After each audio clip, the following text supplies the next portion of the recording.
A young human spent 20 years enduring hardships and finally became an officer in the Demon Lord's army, only to have his secret discovered by a young maid.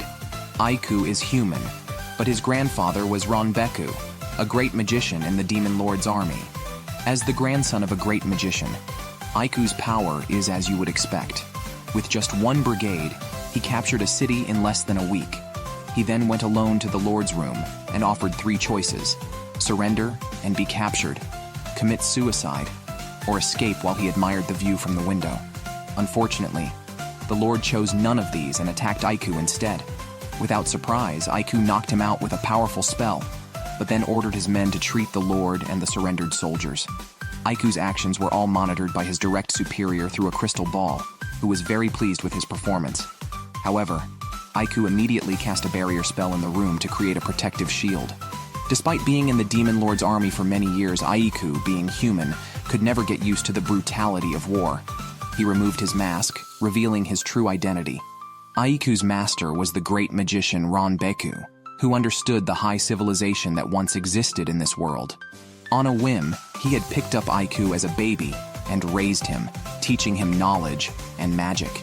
His last words to Aiku were a warning not to reveal the lost civilization, as it would bring disaster.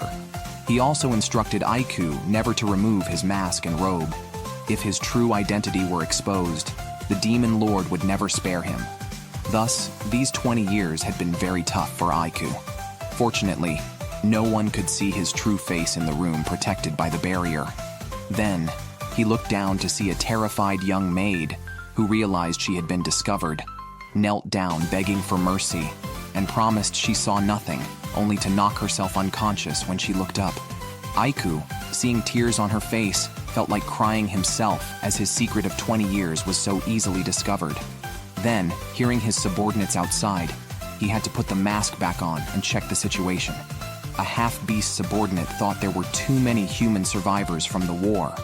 Aiku made up an excuse, saying it didn't matter since the current Demon Lord valued results, and if all humans were killed, who would pay taxes? This was a trade city after all. Who would handle the trade if no humans were left? The half-beast was convinced. Later, a group of humans stopped them, asking how much tax they would have to pay to the Demon Lord's army. Aiku surprisingly said it would be the same as before, delighting the humans. He added that anyone who dared resist the Demon Lord's army would be punished, no matter how many. After showing off, he disappeared on the spot and reappeared in a small, dark room with a huge magic puppet behind him. Fortunately, Aiku reacted quickly and dodged. With no other choice, Aiku wielded his magic wand and quickly destroyed the puppet with magic. His direct superior was watching everything from the side. This was just a trial given to him last time. This person is Serufiro, the commander of the 7th Legion of the Demon Lord's army, and the only demon who knows Aiku's secret. Aiku couldn't help but complain, asking the commander to call him in a normal way next time, then prepared to report on the trade city of Aruseno. However, Serufiro said she already knew about it. This time, Aiku was called in because the Demon Lord wanted to meet him, probably curious about how he conquered Aruseno in just a week. With no choice, Aiku had to go to the Demon Lord's castle with Serufiro. Meanwhile, the young maid woke up. The room was enveloped by a barrier, and she couldn't get out. She noticed food and a note prepared on the table by Aiku, asking her to stay put. Unfortunately, the maid couldn't read, but she still grabbed the food and devoured it. Aiku and Serufiro arrived at the Demon Lord's castle, surrounded by a dense miasma. As a human, Aiku instinctively felt uncomfortable. There were 2 guards at the entrance checking everyone entering the castle. Aiku quickly asked Serufiro what to do. Serufiro reassured him and said he would handle it, then blew a breath towards Aiku, surrounding him with dense magic power. The guards remarked, fitting for Ranbeku's grandson. Aiku was surprised his grandfather was still so famous after his death. As Ranbeku's grandson, Aiku entered the Demon Lord's castle smoothly and walked through a long corridor to the meeting hall. Aiku was nervous. He had heard of the current Demon Lord's reputation, named Dairo Kuten, who had overturned the demons' losing streak against humans in just one battle. Known as the King of Demons and the strongest man, he was ruthless and cold, killing the incompetent without discrimination. Conversely, If he saw potential, he would promote them regardless of their magic or skills. This personality brought reform to the demon army, uniting the often infighting demons. Thinking about meeting him, Aiku felt nervous yet excited. Unexpectedly, the legendary strongest man turned out to be a beautiful girl. The demon lord had indeed called Aiku because of Aruseno. Aiku humbly stated it was all Serufiro's arrangement. The demon lord seemed to imply something, praising Aiku for being truly humble, just like a human. Fortunately, Serufiro quickly intervened, mentioning he was Ranbeku's grandson. The demon lord then understood, noting it was not strange for Ranbeku's grandson to be meticulous. She asked if that was why Aiku did not kill the residents or punish the leaders, contributing Aruseno almost bloodlessly. Aiku knew this was the demon lord's test and seized the chance to defend himself, stating that humans fear terror but do not submit to it. Thus, instead of killing the human rulers and having demons rule, it was better to let humans continue ruling to maintain their productivity, which was more beneficial for the demon army. He also mentioned his deceased grandfather, admitting this was Ranbeku's theory. Although they only exchanged a few words, Aiku had a vague idea that the demon lord, like Ranbeku, knew about the civilizations that existed in the past. She probably used that knowledge to bring reforms to the demon army. The demon lord teleported in front of Aiku and said he was different from other demons. She was curious about his true appearance under the mask. After saying this, she left with her subordinates. Aiku finally breathed a sigh of relief. He had been extremely nervous, especially since the demon lord had noticed his mask. However, Serufiro comforted him, saying the demon lord intended to reward him. When Aiku returned to the room, the young maid had eaten, drunk, and was sound asleep. She immediately knelt down upon noticing Aiku's return, begging for her life and promising to do anything. Aiku wasn't a murderer and wouldn't kill to silence someone. He first asked the maid for her name. Slaves were called by numbers, and she was the 13th, but her mother always called her Sati. Sati knew Aiku's big secret, and even though he couldn't let her go, he decided to keep her as his maid. Upon learning she was spared, Sati hugged Aiku tightly. Later, Aiku became the lord of Ibanirasu, a reward from the demon lord. It was a town further south than Aruseno, and would become the front line of the war. Although small, it was very important to the demon army. Aiku's duty was to protect the town and double the tax revenue. This was more of a punishment than a reward, given the ongoing human and demon conflicts. Even maintaining taxes was difficult. But to avoid arousing the demon lord's suspicion, he had to take on the task. His first order was to repair the town walls, initially planned for 6 months, within 1 month. This meant relying not only on human labor, but also on the demon army. They worked in shifts every 8 hours, continuing 24 hours a day, and were given bonuses to increase motivation. The half-orc subordinates were amazed by Aiku's intelligence, finally understanding why he was considered a key member of the demon army. Besides intelligence, Aiku's power was formidable. With a wave of his magic wand, a boulder instantly turned to dust. The half-orcs saw a bright future with their leader, believing he could become the next demon lord. The battle between the Demon King's army and humanity has reached an intense stage. Currently, the humans are at a disadvantage. To break the deadlock, Rogiaria is considering forming an alliance with neighboring countries. Upon hearing his subordinates' report, the Demon King remains unflustered. It is now time for that person to step in. Meanwhile, Aiku is diligently handling official duties, gratefully receiving tea brought by a newly recruited human maid. On the other side, the leader of the human White Rose Knights, Arisu, is summoned by the lord of the castle. The lord wants her to lead troops to recapture Ibanirasu, the small town now under Aiku's control. In a small town in Rogiaria, there is a peaceful scene. A street hustler is performing tricks and cheating people out of their money.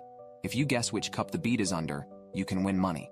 Sati immediately points to the middle cup, but she lacks the money to bet. The hustler, eyeing her voluptuously, lewdly suggests betting with something else. Before he can reveal the answer, all the cups start floating, revealing no bead underneath. The crowd quickly realizes his deceit and demands their money back. Sati is then picked up by Aiku, who has reverted to his human attire, no longer hiding behind a mask and robe. They are in the town to gather intelligence and confirm that the rumors of the prince's alliance are true. This ancient pact, which has been enacted 3 times before, always results in the Demon King's forces retreating when the demon tribe attacks and the alliance members join forces. Seeing Sati's worried expression, Aiku can't help but laugh. Although she is human, she worries about the demons. In the human world, slaves remain slaves for life and are discarded like the children in the alleys if abandoned by their masters.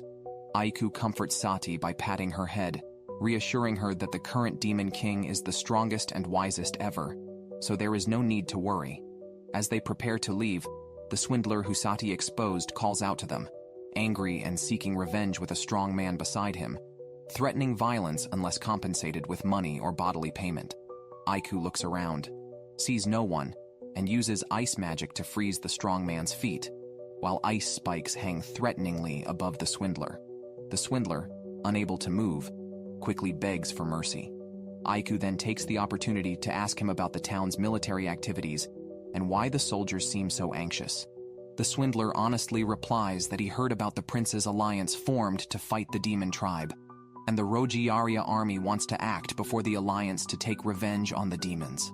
Aiku immediately understands that acting first would demonstrate Rogiaria's presence to other nations, gaining an advantage at the prince's conference and enhancing their post-war influence. However, defeat would severely weaken Rogiaria's position. They plan to attack Ibanirasu, which Aiku governs, and is the weakest in defense. After hearing this, Aiku leaves without caring about the swindler and his companion. Back in his office, his loyal subordinate Ririsu visits. She immediately questions who the little maid beside Aiku is. The maid respectfully introduces herself, but Ririsu shows no interest, and even attempts to take her position, leading to an argument between them. By evening, the White Rose Knights indeed arrive outside Ibanirasu. The soldiers prepare, setting up catapults.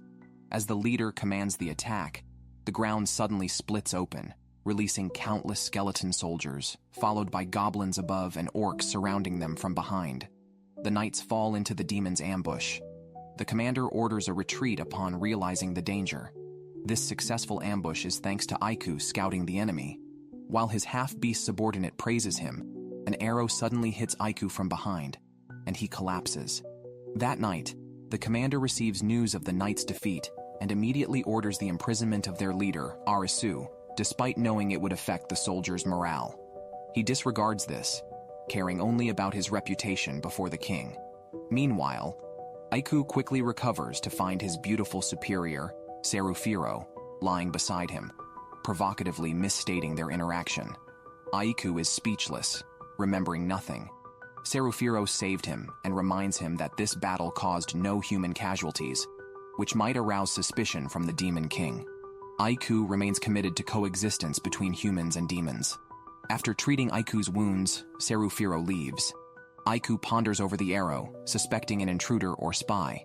Hearing noise outside, he dons his mask and robe. Indeed, Sati and Ririsu arrive, fighting over Aiku. Eventually, Ririsu is thrown out by the half-beast subordinate. Aiku asks him to investigate where the imprisoned leader of the attacking knights, Arisu, is located. After learning her location, Aiku immediately takes Ririsu to confirm something with her in person. Sneaking into a prison should have been a quiet affair, but with Ririsu involved, discretion was impossible. Ririsu knocked out the guards, leading Aiku inside, and subdued more guards to get the keys to the top floor. Before they could ascend, other soldiers were alerted and chased after them. Ririsu volunteered to cover their retreat and handed the keys to Aiku. Before leaving, Aiku reminded her to avoid unnecessary bloodshed. Despite agreeing, Ririsu still roughed up the soldiers. Aiku pretended not to notice and quickly reached the top floor to open Arisu's cell, only to find it empty. Suddenly, a figure with a dagger attacked him. Aiku dodged and subdued Arisu quickly. His purpose was not to harm her, but to ask if she was behind the assassin sent to Ibanirasu to kill him. He wanted to confirm if the one who shot at him was under Arisu's command. Arisu avoided the question, instead asking if Aiku was a real demon. Before Aiku could respond, soldiers caught up to them, and Arisu held her dagger to his neck, asking more directly, "Are you human?" Aiku used all his effort to sneak into the prison just to ask Alice a question, only to be taken hostage by her. Aris then questioned if he was human. Amid their standoff, soldiers were close to reaching them. Ike then used his psychic control to dull everyone's senses and launched a non-lethal attack to repel the soldiers. Unexpectedly, Aris also fell down. Ike quickly teleported to catch her and introduced himself as the captain of the undead brigade of the demon army, clarifying he couldn't be human. Humans couldn't possibly be officers in the demon army. He then asked Aris again if she had sent assassins to kill him during battle. Aris, a kingdom knight unwilling to speak with demons, refused to answer. Ike pinned her against the wall and used mind-reading magic. Aris caught them, demanding Ike do the same to her. Ike, having already gotten his answer, turned and left, leaving Aris displeased. Despite their enmity, Ike had not killed her, and even praised her clear and upright heart. Out of pity for humans, Ike kindly advised Aris not to be too discouraged, but to focus on strategies for after her defeat. He then returned with Aris, who was reluctant to leave, missing her rare chance to be alone with Ike. However, Ike, uninterested, stepped into the portal to see his maid and showed her the rice he brought from the capital, Rasas. The Demon King had ordered the city's taxes doubled. Since Evanlios was an agricultural city, switching to rice, which had much higher productivity than wheat, would greatly increase harvests and reduce the need for farmers. These people could then work in production, like weapon or brick making, increasing services like cooking. This would naturally enrich the nation. Ike simplified it for Shati. They could eat their fill and collect lots of taxes.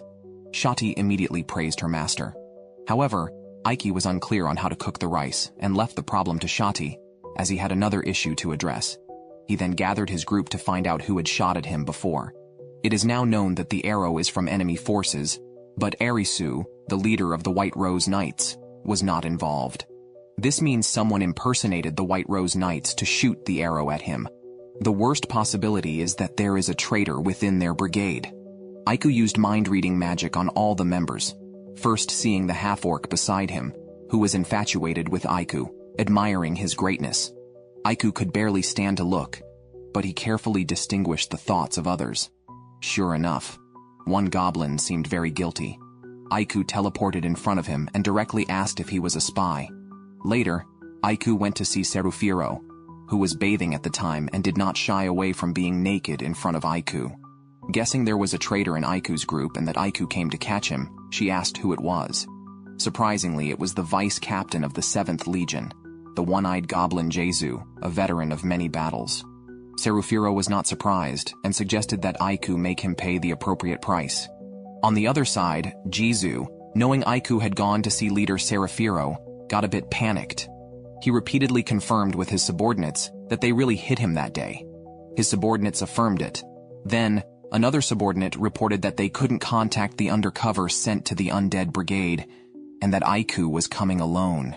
Despite feeling anxious, the vice captain had to pretend to be calm and went to the appointment with a group of his men. They stopped beating around the bush, openly admitting to trying to kill Ike, who declared he was there to clean house. The vice captain laughed. "Just you alone?" As his men surrounded Ike, an explosion suddenly erupted behind them, engulfing the sky in flames and raining fireballs, destroying the city.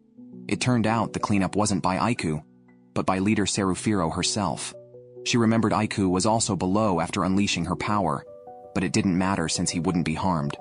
Serufiro's subordinates took care of the goblins while Ike confronted Jesu, offering him two choices: surrender now, or wait until he lost everything. Jesu didn't want either option. Just as he tried to escape using his men as shields, he actually managed to flee because he had set up secret passages in the city earlier. The vice captain reached the forest outside the city via the secret passage, nearly getting hit by a fireball the next second. Ike had placed a familiar on Jesu, allowing him to follow directly. Angered and embarrassed, the deputy leader attacked Ike, who easily blocked the attack and cast a spell that sent Jesu flying into a tree. Ike then used a binding spell to tie him up. It was the first time seeing someone use a binding play on a goblin. At this point, Jesu had no choice but to surrender, and then offered Ike an olive branch, asking if he wanted to collaborate to overtake the Demon Lord's army. Given the long-lasting war between demons and humans, despite being demons who could enjoy tormenting humans, the current Demon Lord forbade needless killing, causing dissatisfaction among many in his army. However, this did not include their 7th Legion's leader, Serufiro. Jesu, seeing Aiku as remarkably intelligent and capable, thought they could work together, but he did not know Aiku was human. Unsurprised by Aiku's refusal, Jizu had only intended to distract Aiku to launch a surprise attack. However, Aiku dodged and then read Jizu's mind just as the leader, Serufiro, arrived. She demanded that Jizu reveal his accomplices. Serufiro was less gentle than Aiku, but before Jizu could do anything, he showed signs of poisoning, appearing in severe pain. The spell to read his mind was also ineffective, likely to prevent Jizu from naming his accomplices. Despite this, hearing Serufiro's promise to help him seek revenge, Jizu used his last breath to name the person involved. Soon after, Serufiro and Aiku were summoned by the Demon Lord. It turned out that the mastermind behind this plot was a significant figure, the leader of the Third Legion, whose ultimate goal was to behead the Demon Lord himself. After hearing this, the Demon Lord was indifferent, and directly asked what the intention was behind the Third Legion's leader standing behind Aiku and Serufiro. The greatest traitor in the Demon King's army turned out not to be Aiku, the human, but Basteo, the commander of the Third Legion. Basteo, playing the villain, accused first by preemptively telling the Demon King that Aiku and Serufiro had killed the vice commander of the 7th Legion, framing himself as a victim to undermine him and seize control of his 3rd Legion. Serufiro nearly started a fight with Basteo on the spot, but was stopped by the Demon King. The wise Demon King had already seen through the lies, knowing Basteo was dishonest. Although Serufiro was indeed loyal, he was expected to take responsibility for his subordinates' misconduct. According to military law, both parties were to be punished. Just as both were prepared to accept their punishment, the Demon King halted the proceedings, considering the ongoing war with humans and the significant impact of losing 2 commanders. However, he couldn't let the issue slide, so he decided they should duel, with the victor being justified. The duel involved controlling magical creatures called puppet soldiers. The 2 commanders, acting solely as strategists and not direct combatants, would compete to see who could eliminate the opponent's puppet soldiers first. The loser would die instantly, essentially testing their command skills. The Demon King even allowed for proxies, so Serufiro chose Aiku to fight on his behalf. Aiku was bewildered and felt the enormous responsibility of Serufiro's life weighing on him. Serufiro, confident in Aiku's superior command abilities, entrusted his life to him, leaving Aiku no choice but to accept the heavy task and do his best to win. Aiku then examined the puppet soldiers, which were identical in capabilities, emphasizing the reliance on the commander's strategic skills. Weapons were freely chosen. After reviewing, Aiku pondered strategies and sought advice from Sati, who knew nothing about combat and preferred to solve problems over tea. However, inspired by Sati's preference for using a broom in a fight, Aiku considered maintaining a distance as a key to victory, though he expected his opponent to think similarly. Sati recalled a Demon Lord mentioning the effectiveness of crossbows. While Aiku recognized the advantages of crossbows, he felt something stronger was needed: a rifle. Sati, unfamiliar with such a weapon, listened as Aiku explained its superior power and range for unilateral attacks from hundreds of meters away. They approached Serufiro, the 7th Legion's commander and a master alchemist, for help. However, Serufiro, having never seen such a weapon, was indifferent and instead invited Aiku to play in the water. "Aiku, if you won't play, let me do it." On the other side, Basteo also received intelligence that Serufiro had Aiku replace him in the battle. However, Basteo did not underestimate his opponent, just because he was only a brigade commander. He planned to use the sword in his hand as his weapon, made from the teeth of a black dragon, capable of slicing through iron like mud. He ordered his subordinates to mass-produce it, not only in the quantities needed for the puppet soldiers, but even more. Another subordinate came to report that victory was imminent for Lord Basteo. Aiku and his group were completely unaware of this. It seemed Aiku was genuinely playing in the water with his elder sister.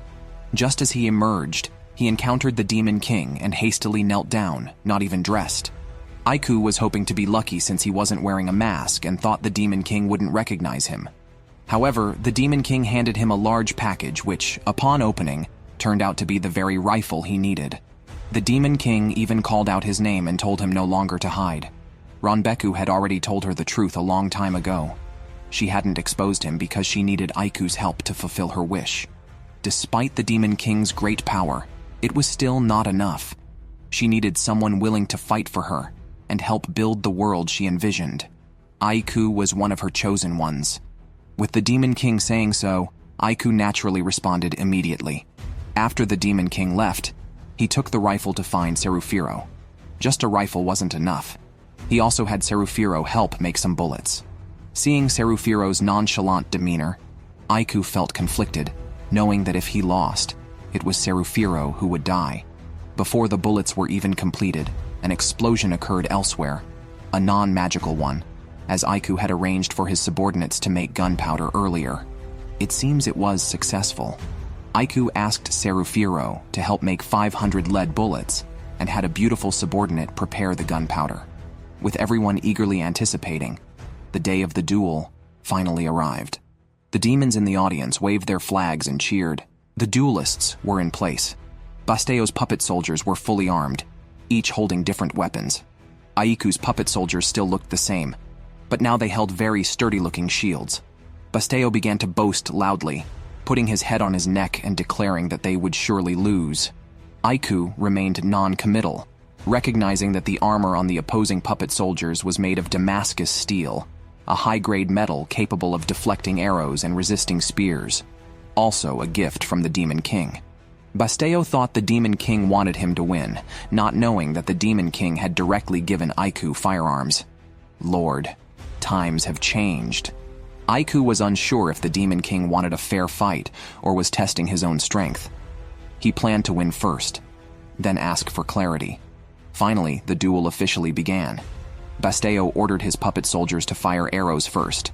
Aiku's puppet soldiers immediately raised their shields to defend, but some were still hit. Meanwhile, Basteo's puppet soldiers charged directly into the enemy camp. The situation was almost completely one-sided. Aiku's puppet soldiers had no offensive capabilities, and several quickly fell. However, with a gunshot, the tide of the battle instantly turned. It seems that Damascus steel could not withstand rifle fire after all. The puppet soldiers, well-trained, retreated after their shots to reload and were replaced by a fresh batch. The battlefield was filled with gunfire. Basteo's puppet soldiers were powerless to resist and fell one by one, disappearing on the spot. It was a total rout. The Demon King then approached the battlefield and offered Basteo two choices: commit suicide to preserve his honor, or die by her hand. Basteo made a third choice. His subordinates, already prepared, took a cue from him and fired a cold arrow at the Demon King's back. The Demon King caught it barehanded, but unexpectedly, the arrowhead was attached to an explosive ball. An explosion erupted at the Demon King's location, followed by consecutive explosions in the spectator stands. The unprepared demons were blown apart instantly. It turns out Basteo had planned a rebellion today. With the Demon King dead, he stood on the platform, raised his own head, and declared himself the new Demon King from today. Aiku won the duel. Unexpectedly, his opponent cheated and caused a rebellion on the spot. The duel site quickly descended into chaos. Unprepared spectators were caught in a massacre. Aiku stood by and watched. Basteo offered him an olive branch, suggesting he join his army, as it would eventually be his anyway.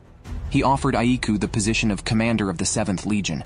Aiku watched as half-human warriors were killed by Basteo's skeleton soldiers, then firmly rejected his offer. His reason was that he could never become the evil king. Meanwhile, his staff emitted a bright light. Seeing Aiku's refusal, Basteo sent a horde of skeleton soldiers after him. Aiku defeated them with a powerful move. Then, as arrows flew around, Aiku dodged and moved away from the battlefield. From a higher position, he cast a spell of magical rain, immobilizing the skeleton soldiers touched by the magic. Aiku then flew toward Basteo, aiming directly at his head. He placed his hand on Basteo's face and cast a hellish explosion. Basteo's head rolled off, turning him into a headless knight. The scene continued to explode as the skeleton soldiers Aiku had destroyed stood up again, being undead. Aiku remained calm as the skeleton soldiers pulled off their heads and threw them like bombs. They also attempted a sneak attack from behind, but Aiku swiftly used ice magic to stop them. He then activated Soul Vision, seeming to stop time, and charged, knocking them away. Aiku is a melee mage, yet Endless skeleton soldiers kept coming. Aiku knew his magic would eventually run out. There was also a sniper aiming at him. Although Aiku quickly raised a protective shield, the protective formation was half destroyed. He was running out of breath and knew he couldn't keep going. After careful thought, he realized that dark magic was ineffective against the undead, essentially animated corpses. Suddenly, Aiku had an idea. As the skeleton soldiers surrounded him again, a golden light enveloped the battlefield, purifying the skeleton soldiers. The sniper, ready to strike, had his arm severed. It turned out that Serufiro had arrived with members of the 7th Legion. They had been dealing with adversaries outside and had now come to support Aiku. The evil king, who had been watching from above, decided to give Basteo another chance. He set up a fair duel with Aiku. Winning would spare his life. Thus, Aiku stepped forward, and he and Basteo charged at each other. One swung a greatsword, the other deployed a magical array. Unexpectedly, Basteo's greatsword shattered Aiku's magic array. Basteo, appearing frenzied, continuously hacked at Aiku's defense. Aiku, left with no choice, retreated to the sky to counter Basteo. Traditionally, the one on the left in a duel loses, and the outcome was as expected. The golden light seemed to devour everything, dissolving Basteo's purple magic and even transforming his arm. Serufiro watched incredulously, recognizing the white magic Aiku used, unaware of when he had learned it. Even the Demon Lord didn't seem surprised. This story starts from Aiku's childhood. He studied magic daily with Ronbeku and one day asked if there was magic that could restore wilted flowers. Ronbeku explained this was within the realm of white magic. Aiku expressed his desire to learn it, but was initially refused because white magic, unlike other types, originates from a heart of compassion, something demons typically lack. As Aiku needed to disguise himself as a demon, he couldn't openly learn white magic, feared more than any sword or spell. Despite this, Ronbeku began to teach him in secret. Basteo's attack failed again, and Aiku verbally chastised him, declaring him unworthy of being a demon lord. His disregard for his subordinates' lives was excessively cruel. Elevating such a person to rule was wrong. Basteo, increasingly agitated, launched a powerful strike at Aiku, who, having no choice, unleashed his white magic. A touch with golden light from his hand completely purified the headless knight. Serufiro confronted Aiku, asking if he had learned white magic from Ronbeku. By then, there was little left unsaid, and Serufiro had anticipated Basteo's rebellion, pushing Aiku to duel in her stead while she and others waited in ambush. The Demon Lord, foreseeing these events, allowed Basteo to proceed, merely to give Aiku a chance to prove himself. Now, with the 3rd Legion's leader gone, Aiku naturally ascended to the position, equal to Serufiro. Once the Demon Lord departed, the subordinates gathered around, displaying genuine affection for Aiku, embracing and weeping. Serufiro, dissatisfied, sought an explanation from the Demon Lord. Ultimately, Aiku decided to be honest with the Demon Lord, revealing his human identity and discussing his governance of a town where humans and demons coexisted peacefully, even assisting one another.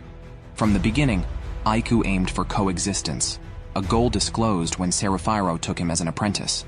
He still had much to learn from Serufiro, and thus could not take the role of Legion leader. However, he promised the Demon Lord to make Ibanarasu the first town where demons and humans live together in harmony. Aiku rejected the Demon Lord to stay beside his beautiful boss, Serufiro. Yet he promised the Demon Lord to create a town where demons and humans could coexist. Recently, he investigated, finding the town's soil and climate ideal for crop rotation, which involves planting different crops in succession. Currently, the town lets farmland lie fallow after harvesting wheat, then plants grass for livestock. This extends the fallow period. Aiku plans to alternate barley, clover, wheat, and rutabaga, keeping fields continuously productive. Clover will be specifically for feeding livestock, ensuring no one, demon, human, or animal, goes hungry. While handling official duties, Aiku's 2nd senior burst in, announcing that the King's Alliance had acted last night, attempting an assault on Alistair's 2nd Legion and suffering a wipeout. This legion, primarily composed of young, strong demons, faced an unexpected defeat. A curious maid asked Aiku about the King's Alliance. An ancient human pact formed when Demon Lord armies grew too strong for any single nation. Whenever this occurred, the continental nations united. There had been 3 alliances, each repelling the demon lords. Aiku, examining the map, feared the alliance's next target might be their Ibanerasu, since the recently recaptured Arsino was a strategic point. To take Arsino, the alliance would need to attack Ibanerasu first. Though demons were individually stronger, the united human soldiers were numerous and challenging to defeat. If Ibanerasu fell, the alliance could quickly gather at Arsino, overwhelming the already outmatched demon lord's forces, forcing a retreat to Dwarburg, home of the demon lord. This could endanger Aiku's dream of a demon-human coexistence. To bridge the military gap, Aiku decided to mass-produce matchlock guns, but his subordinates reported it unfeasible. After an elder sister tried replicating a few with alchemy, she found they broke after a single shot due to the limitations of recreating precise mechanisms with alchemy. The power and durability were inadequate. However, she proposed assembling the parts from metal and wood manually, a task surely suited for dwarves. But, defeated by humans in past wars, dwarves now wandered globally. Mass production would require many dwarves and someone to manage them. With the Dwarf King imprisoned in Isma's kingdom, the Dwarf King was once threatened by human officers to make weapons for their army, using his son as leverage. With no choice, he complied while confined in a dark dungeon. Reflecting on his past, he suddenly heard noises outside. At the door, all the guards lay defeated. A demon girl with keys freed him, annoyed by his many questions, and knocked him out to take him away. On the way, Lilith and the second senior started bickering, attracting other soldiers. Energized by the arrival of robust young men, Lilith eagerly engaged them, but one escaped, only to be punched away by the second senior, knocking open a door. After escaping through the sewer, it was daylight, and soldiers surrounded them at the exit. Relying on magic, Lilith knocked them out with a powerful spell, with others following behind. Aiku, seeing this, was speechless as he had advised discretion, yet had to intervene to cover their escape. Fortunately, they secured the Dwarf King, whom Aiku then housed for recovery. Upon awakening, the Dwarf King asked why demons had freed him. Aiku showed him a matchlock gun and inquired if he could make the same. The Dwarf King confirmed he could, but was wary of being exploited by demons. Aiku expressed understanding, but highlighted the essential role of this task in achieving human and demon peace. Hearing peace, the Dwarf King was compelled to follow Aiku outside, where he saw humans and demons working together harmoniously. Though dwarves had been displaced by humans, Aiku promised peace and a rebuilt dwarf kingdom if the Dwarf King helped mass-produce matchlock guns. To prove his commitment, Aiku took him to a forge where he found his kin and son working happily, reunited with family, and provided with shelter and food. Seeing everyone and the blueprint Aiku presented, the Dwarf King was moved and agreed to cooperate. After returning to his office, Aiku's maid immediately offered to make tea. He suggested she rest and told her she could read any book there, but unfortunately the maid could not read. Aiku offered to teach her during downtime. Just then, Lilith burst in, eagerly reporting that she had brought back all the dwarves scattered around Arseno. Upon seeing the maid, Lilith became jealous, and the two started bickering. Soon after, the second senior rushed in, and they both vented their frustration on him, who always arrived exclaiming, "Trouble!" Meanwhile, the King's Alliance army was ready to move, divided into 12 large units totaling 12,000 soldiers. In contrast, Aiku's Abanirasu had only 500. How should they approach this battle? Aiku arrived at a cave with his 2 subordinates, discovering many natural saltpeter deposits inside. Exactly what he needed. These saltpeter deposits could be taken back to produce rifles for the dwarves, meeting Aiku's requirements for power and accuracy. Meanwhile, other demons were heading to this small town. Their leaders gathered in Aiku's office, reinforcements sent by Commander Serafiro. These 3 had heard about Aiku defeating Basteo, and willingly obeyed his commands. However, the enemy numbered 12,000, while they had only 2,000. The Werewolf Brigade, being elite, assumed that one could fight 6, but Aiku's troops were not all elite, and couldn't crush the enemy head-on. The Lion Brigade's commander suggested a night attack, but the enemy had magicians who could counter with illumination magic. Aiku decided to meet them here, exploiting the large army's vulnerability when its advantage turned into a disadvantage. He planned to let them attack and strike them down when their morale peaked, aiming to end the battle quickly and with minimal casualties. The human army also advanced towards them. The town buzzed with the arrival of reinforcements. Aiku checked if the young maid Sadi was scared. Knowing they came to protect, she wasn't afraid and wanted to help by preparing meals. Sadi wondered about a dish that could feed many, settling on soup. Due to Aiku's crop rotation system, the town had ample food. Aiku found a fried rice recipe in a cookbook and shared it with Sadi. She immediately started cooking in the kitchen, scrambling eggs, then adding steamed rice and continuously stirring. She then added chopped side dishes and seasonings, creating a delicious fried rice that could be made quickly in large quantities. As Aiku and Sati were about to taste it, second brother followed the aroma. Sati served him a portion, and soon Lilith also arrived. The four enjoyed the meal together, mesmerized by the dish's aroma. Lilith asked for more, and Sati served her a full plate, teasingly trying to make her gain weight, which Lilith playfully acknowledged. Second brother had no such worries, and Aiku, focused on whether the fried rice could be regular soldier rations, relaxed after second brother's high praise.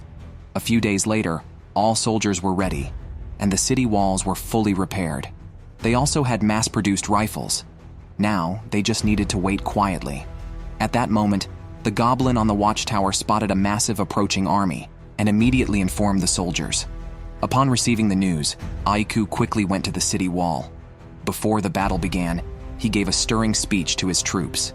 Both sides were fully prepared. The human commander, seeing such a small city and so few demon troops, was slightly disdainful. Despite having gathered the finest soldiers from various nations, he thought this was not a war, but a mere suppression. At the deputy commander's signal, the human soldiers charged out swiftly. At the same time, catapults and crossbows were activated, launching stones and arrows that filled the sky, all blocked by a barrier created by Aiku. Apart from Aiku, no other demon soldiers moved, as Aiku was still observing. Confirming that the enemy was attacking in a conventional manner, he felt confident to respond. The human commander simply ordered another attack, which again proved futile. Aiku then made the barrier emit light. However, at that moment, the barrier failed because the enemy had assembled a group of magicians who dispelled Aiku's barrier. The commander quickly sent the first team to attack. The human soldiers rushed towards the city walls, but Aiku did not let his musketeers act. Instead, he had the giants stand by the wall to throw stones and shoot arrows manually. Nevertheless, the enemy gradually approached the wall due to their numerical advantage and set up ladders. The giants stood firm on the wall, refusing to let the enemy climb up. Seeing such a fierce scene, the commander was still thinking about what to eat tonight. According to the current situation, as long as the attack continued, they would definitely win. However, wanting to finish everything before dinner, he ordered another launch of the catapult. The deputy commander reminded him that this would also cause casualties among their own soldiers, but the commander was indifferent. The deputy commander reluctantly gave the order. Aiku once again put up a glowing barrier and instructed his troops to lie down immediately. This barrier was also quickly dispelled. Stones and arrows flew, knocking down soldiers near the wall, friend and foe alike. The wall was also breached. Aiku had not expected the human commander to be so ruthless, even killing his own people. The commander was even proud of this and ordered the remaining soldiers to rush in quickly. As the human soldiers were about to enter the city, Aiku's demon army also swiftly charged out. Both sides engaged in direct combat, and the battle was far from over. The war between humans and demons has become increasingly brutal. The human commander appears relaxed despite this. The third squad has started their attack, charging directly into the battlefield. Gradually, the humans gain an advantage through sheer numbers. Even Lilith struggles to cope with the onslaught. The battlefield is too chaotic for the rifle squad to aim properly. At this point, the elite werewolf brigade is deployed. A single werewolf can overpower a group of human soldiers. It turns out that only huskies can truly compete. Now, only 2 or 3 human squads can manage to fight one werewolf. The rifle squad takes this opportunity to open fire. The rifles are so powerful that even thick shields can't stop them. Combined with the unstoppable werewolf legion, they force the human soldiers to retreat. Just as a werewolf is about to finish off a soldier, the retreat signal sounds. They reluctantly return to their base. All this is according to Aiku's strategy. Initially, he had stated the need to end the battle as quickly as possible, requiring the full force of the demon army. Meanwhile, another brigade's captain uses magical thorns to block a recently breached wall. The Werewolf Legion was ordered to retreat because they couldn't sustain a full-force battle for more than half an hour. Aiku had decided from the start to unleash full firepower as soon as they entered the battlefield, and to retreat without hesitation after 10 minutes to avoid casualties. Next, it's time for the Giant Ape Brigade to take the stage. They break through the newly repaired wall and rush outside to wreak havoc, forcing the human soldiers to retreat once again.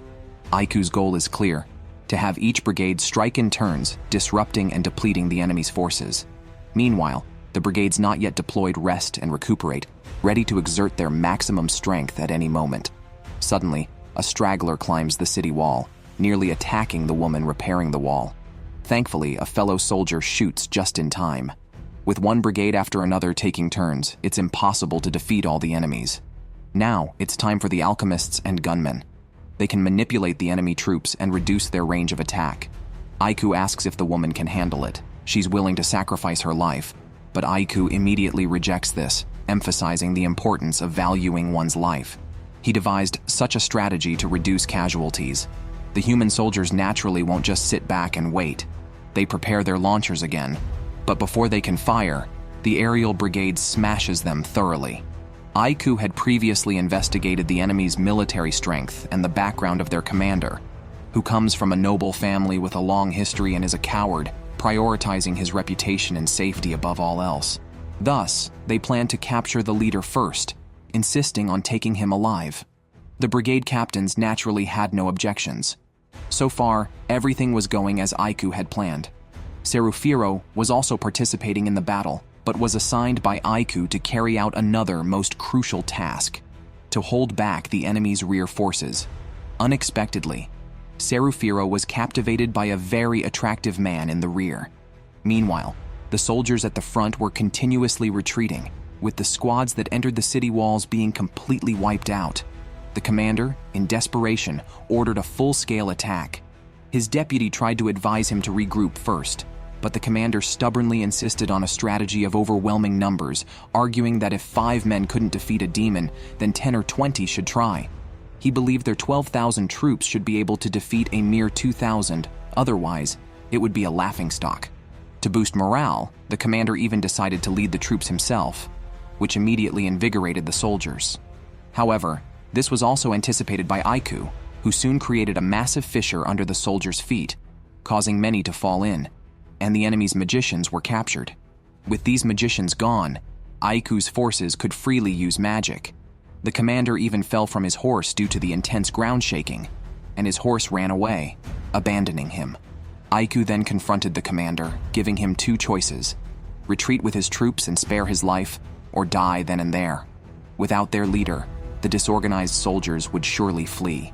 The commander, still maintaining his noble demeanor, frustrated the Dwarf King so much that he struck him with an axe. As the commander kneeled, clutching his chest, the Dwarf King was about to strike again, but was stopped by Aiku. The commander then begged for mercy, promising to order a retreat. Hearing this, the soldiers quickly ran back, and the battle ended there. However, the Dwarf King warned that Aiku might one day regret his decision, but Aiku was indifferent, confident they would become stronger after this victory. The city was jubilant, with the second brother tearfully embracing Aiku, even before Lilith could. The little maid also ran over, everyone vying for Aiku's embrace. The other 4 brigade captains, accepting their loss, commented on Aiku's cleverness in promotion, evident from his tactics in this battle. Meanwhile, Captain Serufiro was confronting the man she fancied. As the enemy was about to charge, a retreat was suddenly ordered. Serufiro tenderly told him that he had just saved his life, and the man, smiling, said they might meet again if fate allowed. Aiku won the war against the human army. Immediately afterward, Serufiro planned to send him to Zenobia, anticipating a full-scale human attack on the Demon Lord's forces soon. They needed to prepare early, especially concerning supplies. Aiku's crop rotation had increased agricultural output in Ibanirasu, but it was still insufficient for a whole army. If a war broke out, there would be a food shortage. Therefore, Serufiro wanted Aiku to negotiate a trade treaty with the Federation. During this period, she would manage Ibanirasu. Aiku could not refuse the task assigned by his superior. Upon hearing the news, his subordinates rushed to his office, wanting to escort him. However, Aiku asked them to stay and manage things, as Ibanirasu had recently attracted many unemployed and refugees, leading to increased disputes. Lilith was tasked with maintaining city security, and the second brother was in charge of city governance. Aiku also prepared a management manual for them to consult in case of difficulties. Reluctantly, they agreed. Aiku departed with only Sati.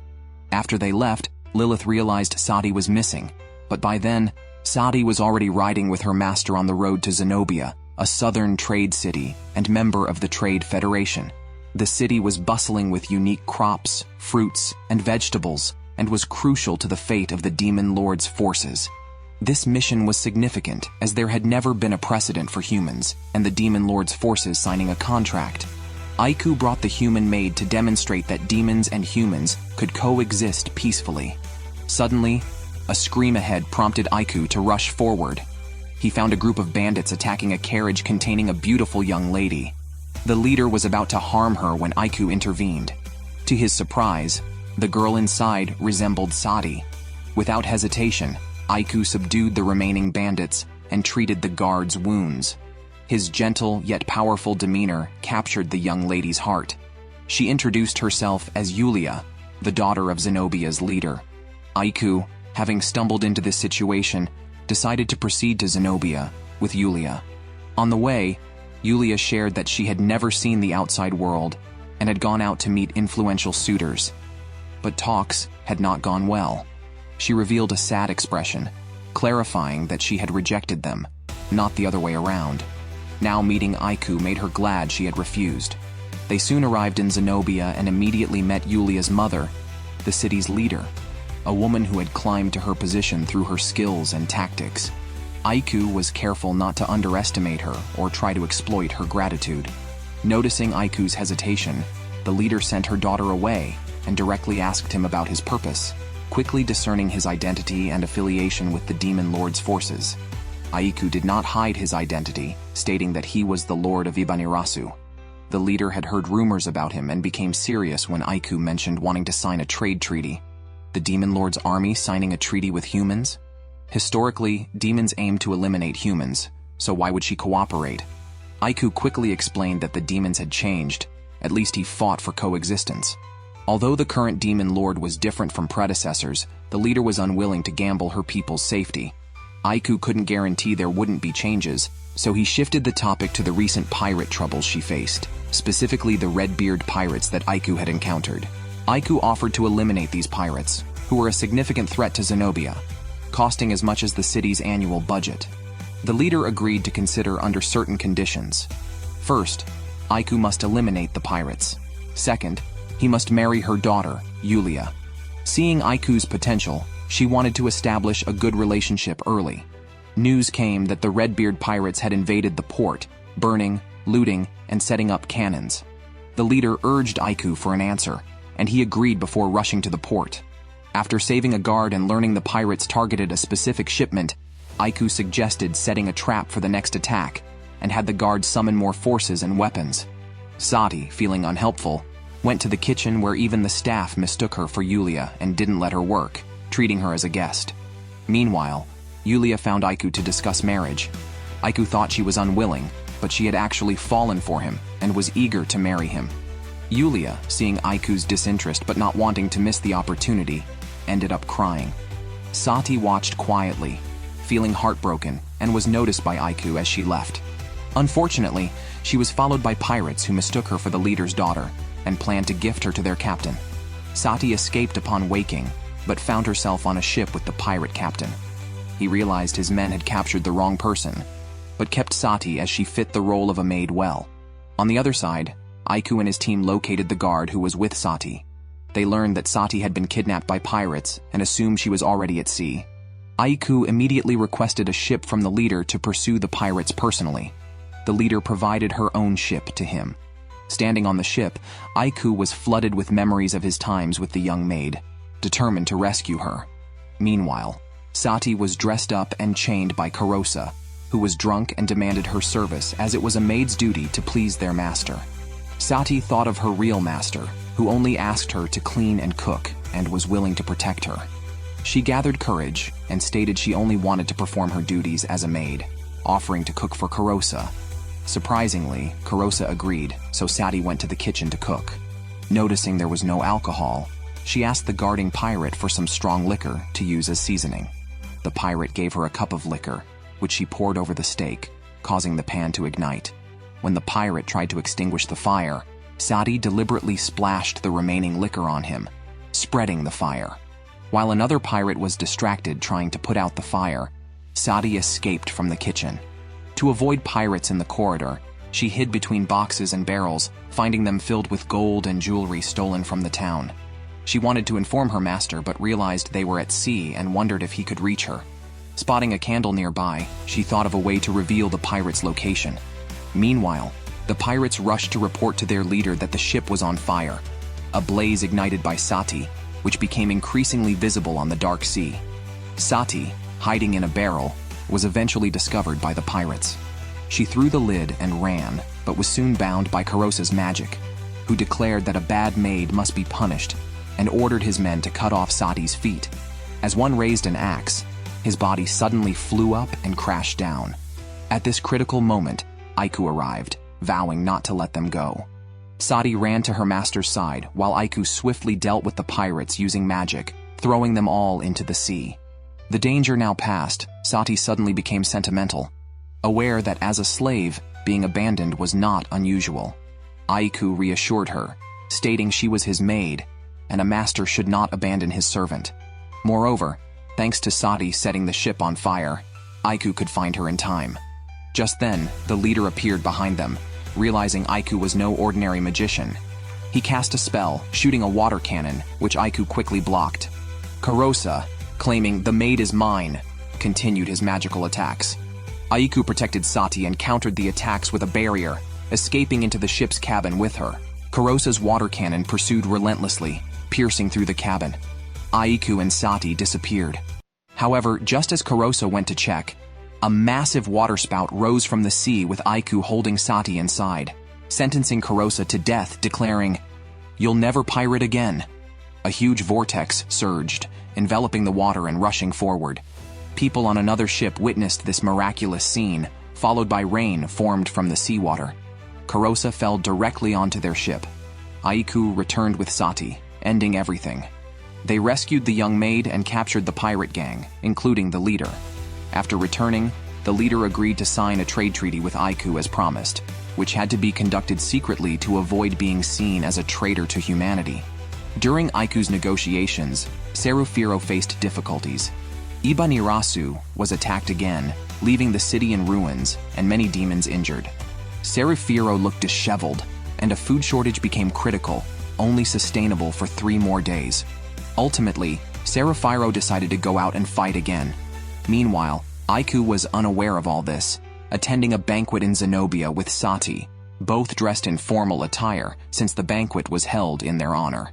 Aiku was chatting with Sati when Yulia suddenly rushed up and embraced him, reminded by Sati that it was improper. Sati then stepped forward to adjust her master's bow tie. It was Aiku's first appearance before human nobility, and the man who won Yulia's heart was the subject of much discussion. Yulia comforted Aiku to ignore the gossip and introduced them to her mother. They had signed the treaty, and Aiku was obligated to fulfill his duty by marrying Yulia. Sati looked sad as the host announced the upcoming wedding of Miss Yulia and Mr. Aiku. Aiku was unaware of this arrangement, and the leader threatened him. "If you don't marry my daughter, I'll cancel the trade treaty." Before Aiku could respond, a bright light suddenly enveloped the banquet. The demon lord appeared before Aiku, urging him to return quickly as Serufiro was in danger. As soon as the demon lord appeared, she brought bad news to Aiku. Serufiro was in danger.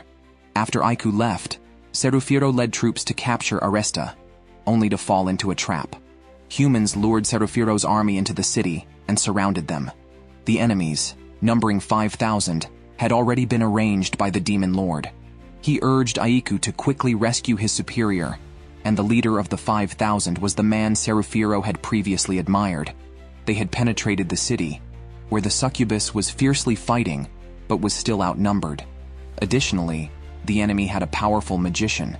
On one side, a fully prepared human army stood. On the other, only the weak and infirm remained. Seruphiro's defeat seemed inevitable. Meanwhile, Aiku and Sati teleported back to his office, where his second disciple rushed in to report that the king's alliance had launched a full-scale attack, including on Ibanirasu. However, a girl had saved them, single-handedly defeating many enemies.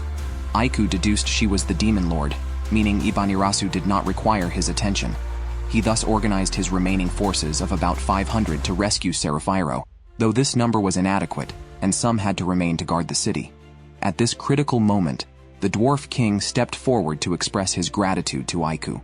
About 100 dwarf warriors in the town also wanted to join the fight, seeing it beneficial to assist the demon lord's army and potentially rebuild the dwarf kingdom.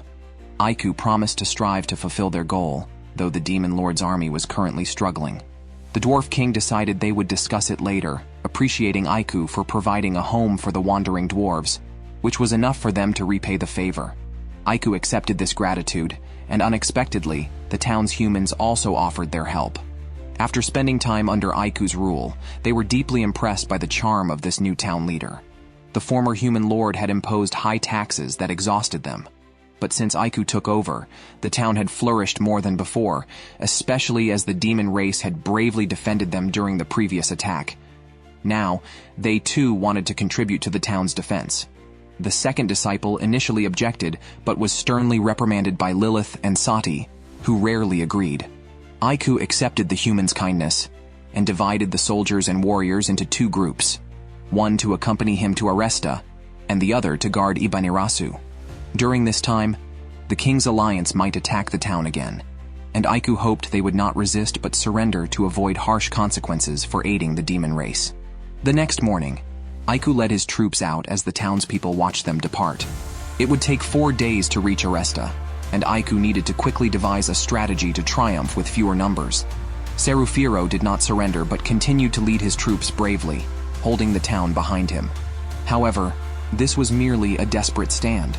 If he didn't separate the enemies outside and inside the city, they would soon be overwhelmed. He wondered if he should use that one move, but using large-scale magic would also impact his own troops.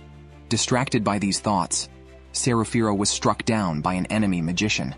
However, she quickly summoned thorns to bind the encroaching soldiers and escaped, leaping onto the city wall. Outside was a dense human army. Seruphiro was exhausted but kept on fighting, beginning to chant an ancient spell. Dark clouds quickly gathered, but before she could finish, an arrow struck her. Seruphiro saw clearly. It was that man. She fell from the wall and was instantly surrounded by enemies. The commander looked down at her as Seruphiro closed her eyes, seemingly conceding. The city fell completely. The humans tied up all the demons and even discussed the value of orc teeth in front of them. Those who resisted were turned to ash by the magician. Seruphiro was thrown into a dungeon, enduring torture without speaking. The commander recalled their first encounter. Seruphiro now regretted not killing him immediately. The commander was only interested in Seruphiro's excellent subordinate, using her as bait to lure him out. His orders were to eliminate the entire 7th Legion of the Demon Lord's army, including the troop leader. Seruphiro seethed with anger, asking the man to kill her, but he turned away, ensuring her safety until his mission was accomplished. Aiku was still unaware of all this, spending days and nights thinking of strategies, with everyone hoping for his safe return. On the road, the soldiers trained continually, and the dwarves helped forge weapons. The dwarf king was anxious as this was a formal confrontation with humans. He asked Aiku when he would order an attack. Aiku told him he had already sent a half-orc to scout the enemy that morning and was waiting for his return. Just then, the second disciple returned, looking dejected. After hearing the report, Aiku went to check himself and saw Seruphiro's clothes hanging at the city gate, a clear act of intimidation by the enemy. The dwarf king asked Aiku what he planned to do. Aiku was certain of one thing. Seruphiro was still alive, which slightly relieved him. He gathered information on the enemy commander from his second disciple. Even he had heard of that man's name. This confirmed that they wouldn't kill Seruphiro, used as bait. However, The exact situation of Seruphiro was unknown. The enemy surely had traps set in the city, waiting for them to enter, but they couldn't avoid entering. Fortunately, Aiku had already thought of a strategy and decided to attack first thing tomorrow morning. Aiku finally rescued his boss from the barracks, unleashing a powerful attack right from the start. The human soldiers were thrown into disarray. Seruphiro, hearing the commotion, woke up in the dungeon, knowing her loyal subordinate had come to save her. Aiku's attack destroyed part of the city wall. However, the human commander realized they only had 500 people and quickly gathered all his soldiers. They launched a massive attack with catapults. Aiku created a barrier to protect his troops and used flames to burn the incoming arrows. The commander then ordered a ceasefire, remarking that the demons were easy to defeat and just needed surrounding with the main forces. However, he sensed something was off, questioning why such an overt rescue attempt was made. He deduced the identity of the demonic commander as Aiku, known as the right-hand man of the demon lord. To be safe, he ordered his men to watch Seruphiro closely. Unaware someone had already sneaked into the city and into the dungeon. A lecherous human soldier, unaware of the presence behind him, tried to assault a demonic woman, but was drained of his essence by Lilith. Meanwhile, Aiku, still waiting, saw no movement from the enemy and had no choice but to launch another powerful attack, destroying more of the wall, which the commander dismissed as unremarkable, before ordering continued catapult fire to weaken the enemy before a full attack. Aiku again raised a shield to protect his troops. In the city, the human soldiers guarding the prisoners debated killing them when suddenly, purple lights rained down, leaving them weakened and collapsing. Another act by Lilith. Everyone was safe now. As the older sister went to support Seruphiro, she was suddenly struck by an arrow and fell in front of Lilith and Seruphiro. The opposing side turned out to be the magician and many soldiers ready for battle. The human commander had foreseen everything. However, Lilith suddenly laughed, saying everything was as Aiku had predicted, and pointed to the right. The magician turned and saw a pig face. Aiku, receiving the signal, revealed himself from invisibility. Behind him, human soldiers with rifles followed his command to fire. The prisoners also retaliated, plunging the city into chaos. Seruphiro could no longer attend to her loyal subordinate and unleashed her anger on the humans, stepping on the magician's throat and using explosive magic. Just as she was about to finish everyone off, Lilith stopped her, saying there was still a favor to ask on Aiku's behalf. Hearing Aiku's name, Seruphiro calmed down, and since the older sister was still alive, the priority was to treat her. The news of the ambush in the city was quickly reported to the commander while Lilith was causing havoc inside with the soldiers and prisoners. When the time seemed right, the second brother fired a flare. Aiku was overjoyed and immediately announced to the dwarves that the battle had begun. They sent demons who could fly, each carrying a barrel, into the sky. Meanwhile, Lilith and the second brother urged the prisoners to escape through the cracks in the city wall before it was too late. The commander was still confused and could only watch as the demons flew over and dropped the barrels, which exploded instantly upon touching the buildings, turning the entire city into a sea of flames. Seizing the opportunity, Aiku ordered a full assault. Realizing the dire situation, the commander ordered a complete retreat and firmly remembered Aiku's name. After the human soldiers retreated, Aiku and his troops had a chance to rest. Noticing that Aiku had brought along human soldiers, the demons were astonished. But this also proved that Aiku's proposal for peaceful coexistence between humans and demons was feasible. At that moment, the second brother delivered a letter from the human commander to Aiku. The commander was quite polite, praising Aiku's strategy and expressing his admiration, hoping for a rematch one day. Aiku found this man rather romantic. Seruphiro felt mixed emotions, as it was this romantic nature that had deceived her. Nevertheless, Aiku held the commander in high regard, noting that without the dwarves' new weapon, the outcome of the war might have been uncertain. Aiku responded with a letter, reciprocating the compliments, and suggested that any future confrontation should occur off the battlefield. After writing, he asked the second brother to deliver the letter. Then, Seruphiro asked Aiku if it was necessary for him to rescue her. Aiku replied that the demon lord had sent him, and he had no reason to refuse. Seruphiro smiled meaningfully, remembering how she had once changed Aiku's diapers. Their relationship was indeed close. As they spoke, the demon lord suddenly appeared. the second brother recognized the girl who had saved their town last time and wanted her to leave the dangerous place quickly. Aiku, frightened, quickly threw the second brother out and asked for the Demon Lord's forgiveness for his ignorance. After all, demons who had never seen the Demon Lord thought he had 9 heads and 6 limbs. The Demon Lord, however, smiled kindly and did not blame them. He then began to reward their merits, and Aiku's contribution was naturally the greatest. The Demon Lord wanted to promote him again, this time appointing him as the commander of the 8th Legion. Aiku only wanted to survive in the Demon Lord's army, yet he kept rising in rank.